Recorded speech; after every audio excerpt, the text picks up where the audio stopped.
Graça e paz da parte do nosso Senhor e Salvador. Bom dia a todos, feliz Páscoa. Estamos aqui mais uma vez para falar um pouco sobre as coisas do Senhor, falar um pouco da palavra de Deus. O texto de hoje encontra-se em Joel, capítulo 15, capítulo 2, do 15 até o 20, que diz assim. Antes disso, vamos orar. Senhor Deus, louvado e engrandecido seja o teu nome. Bendito seja o Senhor, porque nos deu a Cristo, o Cristo ressurreto, o Cristo ressuscitado, aquele que sim veio ao mundo, padeceu, sofreu, morreu, mas hoje nós celebramos a sua ressurreição. Louvado seja o teu nome, Senhor, pelo dom de Cristo em nossas vidas. Agora, Pai, te rogamos que dê-nos entendimento da tua palavra. Fica conosco, é o que te pedimos em nome de Cristo, nosso Senhor. Amém. Vou ler o texto de Joel capítulo 2, os versículos 15 a 20. Diz assim: Tocai a trombeta em Sião, promulgai um santo jejum, proclamai uma assembléia solene, congregai o povo, santificai a congregação, ajuntai os anciãos, reuni os filhinhos e os que mamam. Saia o noivo de sua recâmara e a noiva de seu aposento. Chorem os sacerdotes, ministros do Senhor, entre o pórtico e o altar, e orem. Poupa o teu povo, ó Senhor, e não entregues a tua herança ao opróbrio, para que as nações façam escárnio dele. Porque hão de dizer entre os povos: onde está o seu Deus? Então o Senhor se mostrou zeloso da sua terra, compadeceu-se de seu povo, e respondendo-lhe disse: Eis que vos envio o cereal, o vinho e o óleo, e deles serei fartos, e vos não entregarei mais ao opróbrio entre as nações. Até o 19, para ser mais correto. Bom, Joel viveu numa época aí que alguns estudiosos têm a dúvida de que foi antes da destruição do templo e outros depois. De uma forma ou de outra, Joel viveu numa época de catástrofe, de calamidade pública. Você já deve conhecer aquela parte onde ele fala dos gafanhotos, e gafanhoto foi uma praga que eliminou a comida. Então eles estavam sem alimento, estavam passando por dificuldades de fome, entendiam que isso era juízo do Senhor, que eles estavam recebendo de Deus o juízo por terem se afastado, o culto não ser mais como deveria ser, e a terra sofre todas essas coisas, todos esses problemas.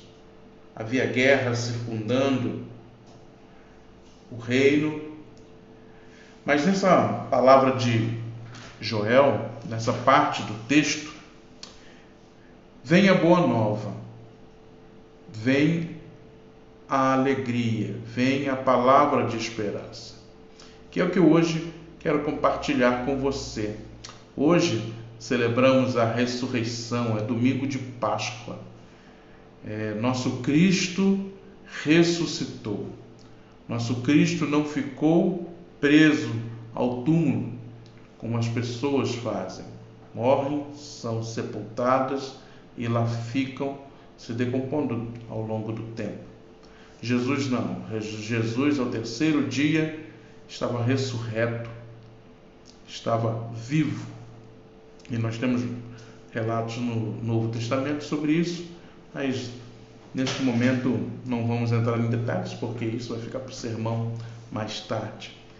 Então Joel vivia numa época de grande calamidade, grande dificuldade, e era fome.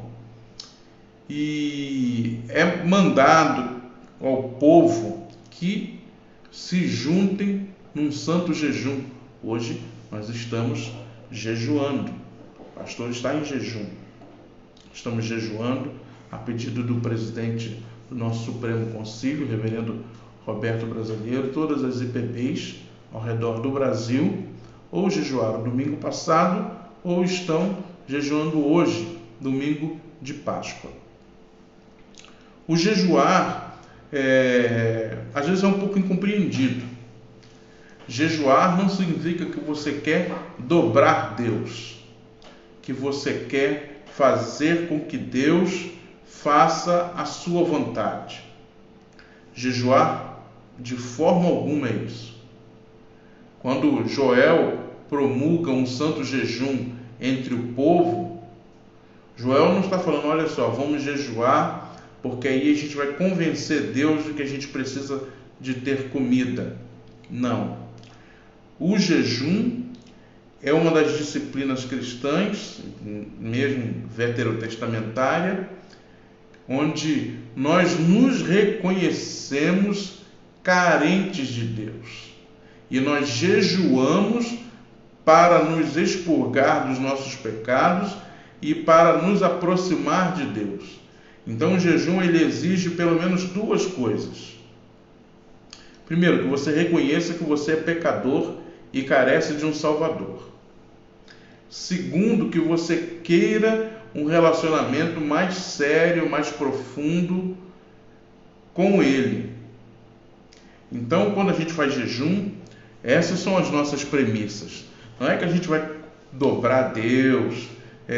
Algumas pessoas confundem isso. Eu vou fazer jejum porque eu quero comprar um carro. Eu vou fazer jejum porque eu estou doente e quero ficar bem. Não. Você pode fazer jejum e Deus pode lhe dar essas bênçãos. Mas o objetivo é se aproximar de Deus. Nunca retirar algo dele. Você não faz esse tipo de troca. Como a gente sempre diz, a gente não troca dinheiro por bênçãos, a gente também não troca jejum por bênção.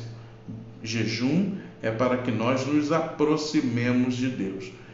Por isso que não há sentido algum em jejuar se você não tiver um tempo de oração, não tiver um tempo de leitura bíblica, você não cumpriu o que exige um jejum. Por exemplo, você está de jejum e vai passar o tempo todo jogando videogame, ou vendo TV, ou sei lá, fazendo outra coisa. Não, você precisa tirar um momento para ler a Bíblia e orar o máximo de tempo possível. Então, Joel, ciente de que o povo vive uma calamidade, primeiro chama o povo, manda trocar a trombeta e promulga um santo jejum. Promulga um santo jejum. E segue: proclamai. Espera aí que o texto saiu do lugar. Joel continua falando para se proclamar que as coisas vão mudar, que a partir daquele momento, quando o povo resolve se aproximar de Deus, e é impossível você querer se aproximar de Deus e as coisas não serem transformadas na sua vida,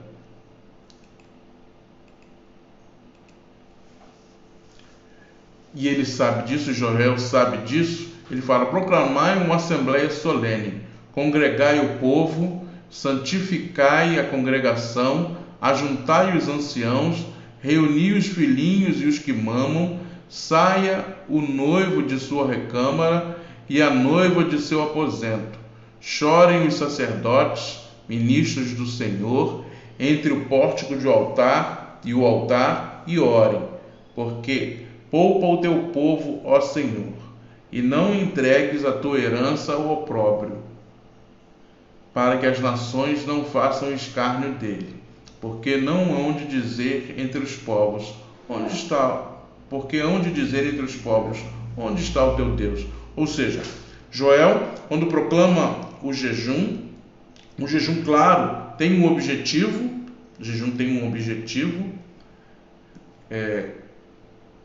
que Deus tenha misericórdia, mas essa misericórdia vem através do reconhecimento do pecado e do desejo de aproximar-se de Deus. Então ele vai fazer uma lista de pessoas, de uma forma geral, ele está englobando todo mundo. Para você ver, ele fala: reúne os filhinhos e os que mamam. O noivo sai de sua cama. Antigamente, no casamento hebraico, havia esse costume, né? O noivo ficava num lugar, a noiva ficava em outro, e depois eles se encontravam e começavam as bodas.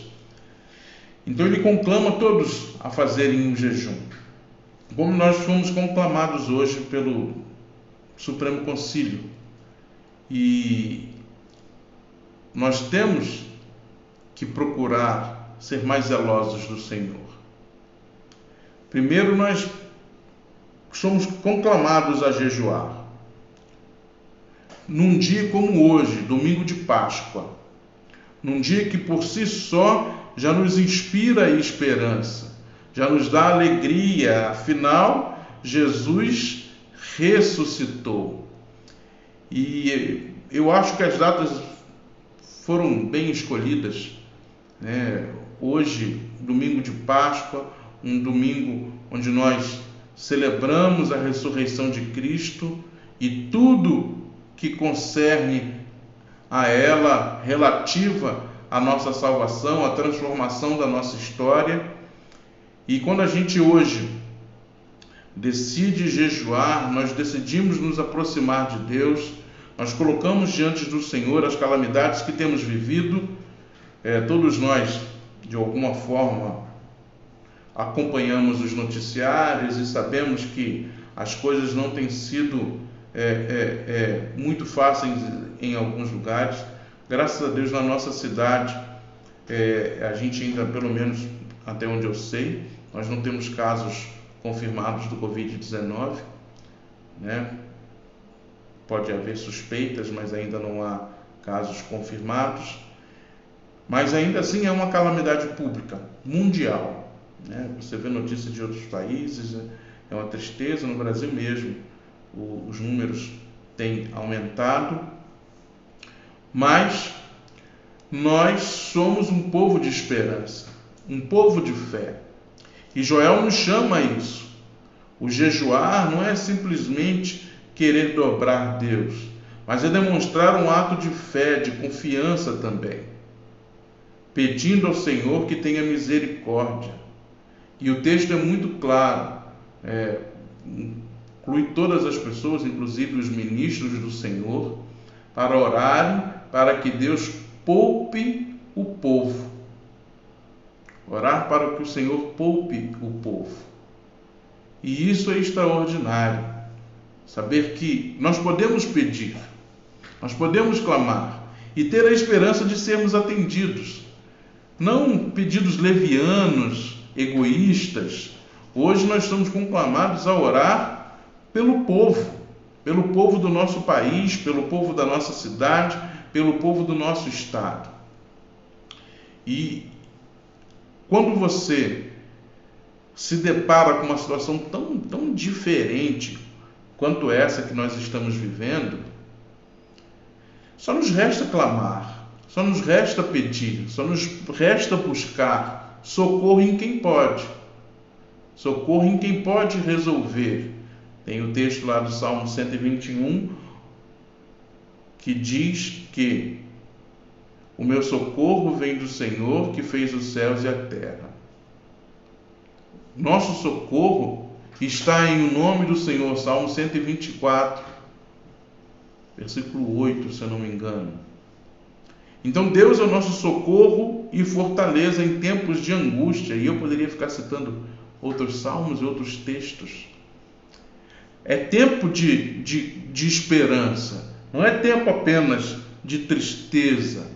É tempo de entender que Deus, o nosso Deus, o Deus que enviou Cristo, que ressuscitou Cristo, é o mesmo Deus que fez as maravilhas que nós conhecemos no Antigo Testamento, abriu o Mar Vermelho, abriu o Jordão para o povo passar, derrubou as muralhas de Jericó, curou as pessoas quando elas estavam enfermas.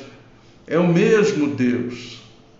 É um Deus que está sempre disposto a nos ouvir quando nós o buscamos. Quando nós o buscamos.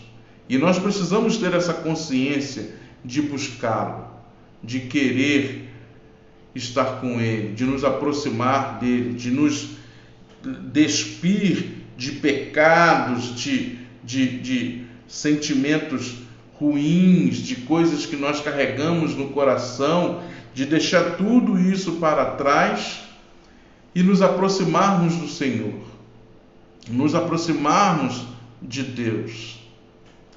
E esse texto do profeta Joel, ele é muito claro no final, já no versículo 18 e 19, diz assim: então o Senhor se mostrou zeloso da sua terra, compadeceu-se do seu povo e respondendo-lhe disse: eis que vos envio o cereal, o vinho e o óleo, e deles serei fartos, e vos não entregarei mais ao opróbrio entre as nações. E descendo o texto mais, ele vai falar de misericórdia, vai falar de aliança com o povo, vai falar de bênçãos e vai deixar o povo numa condição de felicidade, de se estabelecerem novamente, pois agora haverá comida, haverá fartura e tudo retornará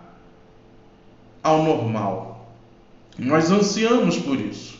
Nós temos passado por dias onde nós temos orado, eu tenho orado, eu acredito que você também, para que nós voltemos à nossa vida como era antes. Nosso trabalho, nossos cultos, nossas programações da igreja, você poder sair pela rua sem nenhum tipo de preocupação, fazer as suas coisas, resolver as questões que você precisa resolver e termos tranquilidade. E quem pode fazer isso por nós é o próprio Deus. Joel nos deixa bem claro isso. Se a gente for lembrar lá o livro de Crônicas, vai dizer lá, um texto conhecido e ultimamente muito utilizado nessa situação: se o meu povo buscar o meu nome, buscar a minha face, se arrepender de seus pecados, eu ouvirei dos céus, sararei a sua terra. E mais uma parte que agora eu não me lembro. É nítido que nós precisamos buscar a Deus. Quem sabe Deus não tenha permitido que tudo isso esteja acontecendo para que nós entendamos que Deus deve ser prioridade na nossa vida, é prioridade. Que sem Ele, por mais que tenhamos tecnologia, por mais que tenhamos fartura, por mais que tenhamos uma série de outras coisas, ainda somos seres frágeis. Seres frágeis. Nós estamos com medo de um vírus, que é algo tão pequeno e que tem movimentado toda a população mundial. Todos têm se preocupado com essa questão. E às vezes nos falta entendimento de enxergar que Deus quer que nós nos aproximemos, que não é simplesmente punição, não é simplesmente juízo de Deus. E eu não estou dizendo que não possa ser juízo de Deus essa situação, mas eu estou dizendo que não é simplesmente juízo de Deus, porque Deus, quando derrama o seu juízo, Ele também derrama junto misericórdia. Nós temos recebido misericórdia de Deus. Graças a Ele nós temos nos mantido de pé, nós temos tido o que precisamos, talvez não da maneira como sempre ocorreu, mas de uma forma ou de outra o Senhor tem nos sustentado, e isso é misericórdia, mesmo em meio ao juízo. Mas o que Deus requer de nós, de mim e de você, é um relacionamento real com Ele. O próprio Jesus, lá conversando com a mulher samaritana, vai dizer: o Senhor procura adoradores que o adorem em espírito e em verdade. E isso nos leva a pensar em como nós temos adorado a Deus. Será que nós temos feito isso em espírito e em verdade, ou seja, com todo o nosso ser e verdadeiramente? Será que para nós, me desculpem estar coçando o nariz, porque eu estou um pouco atacado da alergia. Será que para nós ser um adorador, e agora também é uma palavra da moda também, as pessoas não dizem mais que são membros de tal igreja ou que são cristãs, dizem eu sou um adorador. É uma daquelas coisas que vêm e que vão, daqui a pouco alguém vai trocar. Mas a realidade é que se nós queremos ser adoradores de fato e de verdade, a primeira coisa que nós precisamos entender é que nós precisamos nos relacionar com Deus verdadeiramente. Não dá para viver uma vida meio com pé na igreja, pé no mundo. Não dá para viver uma religiosidade estéril, vazia, de fachada. Deus ouve a oração, sara a terra a partir do momento que há arrependimento e há mudança de vida. Se a gente passar dias sem comer, fazendo jejum, vamos tentar jejuar igual Jesus, 40 dias, mas o nosso coração não se mover, nós não nos colocarmos diante de Deus em oração, de nada valerá. A gente pode fazer 60, 80, 365 dias no ano de jejum. Se o coração não estiver arrependido, se o desejo não for se aproximar de Deus, não vale, não terá sentido algum. E Joel sabe disso. Joel conclama e mostra, a resposta de Deus é praticamente imediata. A gente não tem como mensurar no texto, mas a gente percebe que depois que o povo faz isso, Deus age, Deus entra com providência, Deus se manifesta, Deus toma partido e resolve a situação. Eles estavam passando uma situação de fome e a primeira coisa que eles recebem, a primeira notícia é: eis que vos envio o cereal, o vinho e o óleo, que eram elementos extremamente importantes para eles. Um elemento, eram coisas que faziam parte do cotidiano e que lhes davam as condições de viverem. E ainda diz que que os dias deles serão fartos e que eles não mais serão entregues à vergonha entre as nações. Ou seja, Deus cuidou de todos os medos, de toda aquela situação que envolvia o povo. Não deixou nada passar, não deixou nada, ou como nós dizemos, nenhuma ponta solta. Mas houve o quê? Arrependimento do povo. Houve desejo de se aproximar de Deus. Não adianta o presidente do Supremo Concílio convocar um jejum, a igreja não aderir, ou fazer de conta que fez, mas não fez, e a gente depois esperar mudança. Mas poxa, Deus está demorando tanto em agir. Não, Deus age, primeiro que Deus age no seu próprio tempo. E segundo que se a gente nem cumpre aquilo que precisamos fazer, não tem como a gente querer questionar Deus, exigir nem pensar, mas questionar Deus quanto ao tempo que Ele levará para nos atender. Hoje é domingo de Páscoa, domingo de esperança, domingo da ressurreição de Cristo, domingo que nos mostra que é possível até mesmo vencer a morte. Como não poderíamos vencer essa calamidade? Se estivermos com o Senhor e Ele nos julgar que nós devemos passar por isso e tirarmos as lições que Ele quer nos ensinar, as coisas voltarão ao normal. Que é o que todos nós queremos, que é o que eu e você esperamos. Então, eu lhe proponho a ler todo o capítulo 2 do profeta Joel, do livro do profeta Joel. Vale a pena, você vai ver a ação de Deus como um todo, não apenas uma parte dela. E que você jejue para se aproximar de Deus, jejue, tire tempo de oração, tempo de meditação na palavra, tempo de regozijo, porque hoje é Páscoa, nós celebramos a ressurreição de nosso Senhor e Salvador Jesus Cristo.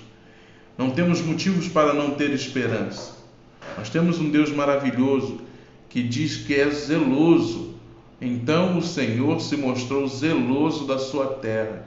Quando ele fala terra, está se mostrando zeloso ao povo.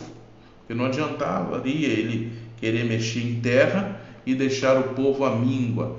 Então, Deus é zeloso para com o seu povo, é zeloso para comigo e para contigo.